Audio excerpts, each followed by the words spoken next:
rebellious subjects, enemies to peace, profaners of the neighbor's stained steel. Will they not hear? What ho, you men, you beasts, that quench the fire of the pernicious rage, the purple fountains issuing from the veins on the pain of torture from those bloody hands. Throw down your mistempered weapons and hear the sentence from your prince. 3 civil brawls, bred of an airy world, by thee, old Capulet and Montague, have thrice disturbed the quiet of our streets and made Verona's ancient citizens cast by their grave beseeming ornaments to wield old partisans in hands as old, cankered with peace to part your cankered hate. If you ever disturb our streets again, your lives shall pay the forfeit of the peace. For this time, all the rest depart away. You, Capulet, shall go along with me, and Montague, come you this afternoon. To know our farther pleasure in this case, to old Freetown, our common judgment place. Once more, on pain of death, all men depart.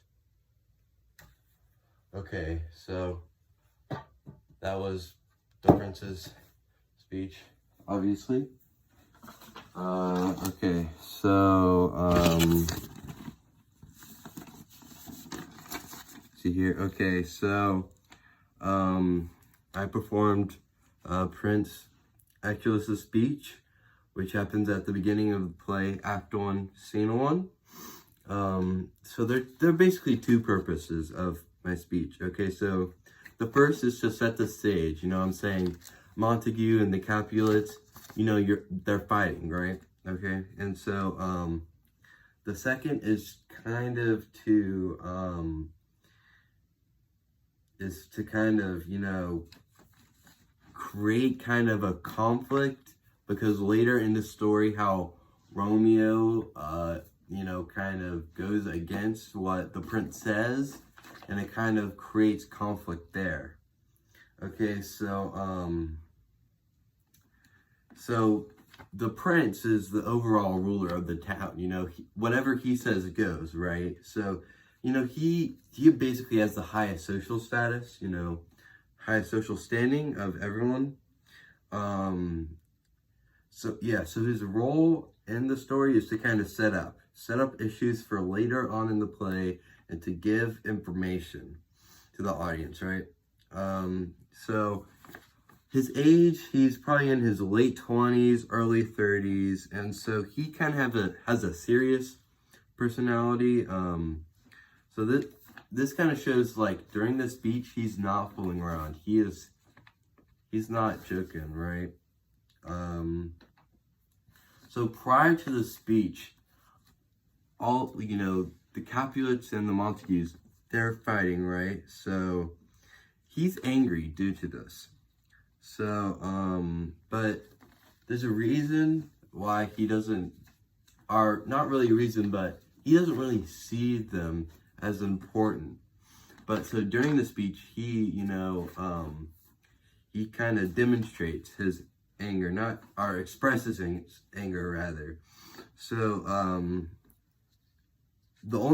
I think the only time you see him after this speech is to banish Romeo, because he obviously killed Tybalt, right? And so that started another fight, and that went against his word. And so he said, if you fight, you're going to get banished. So he fought, so he got banished. So that's what he done after the speech. Okay, so the emotion is the prince is in outrage. He's so sick of the fighting, and his rage causes him to enact the rule of no fighting. Which is impossible for the two families, right? So the words and phrases from the speech that I emphasized was, throw your mistempered weapons to the ground. That was when I threw my staff to the ground. So this is kind of the build-up of those first few lines of all his anger kind of, being thrown out. So that's kind of why that's being emphasized. And your lives shall pay the forfeit of peace. This kind of goes along with your life, or if you ever disturb our streets again. So it's saying, if you do this, your life shall pay the forfeit, right? So this is serious. I am telling you guys, do not go against this rule. Okay, so what prop I used?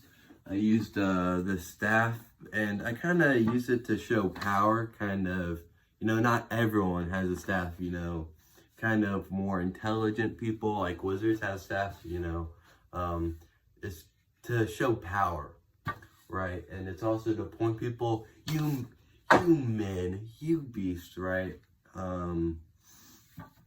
Yeah, so, that's it. That's me performing, Prince Aeschylus's speech. Thank you.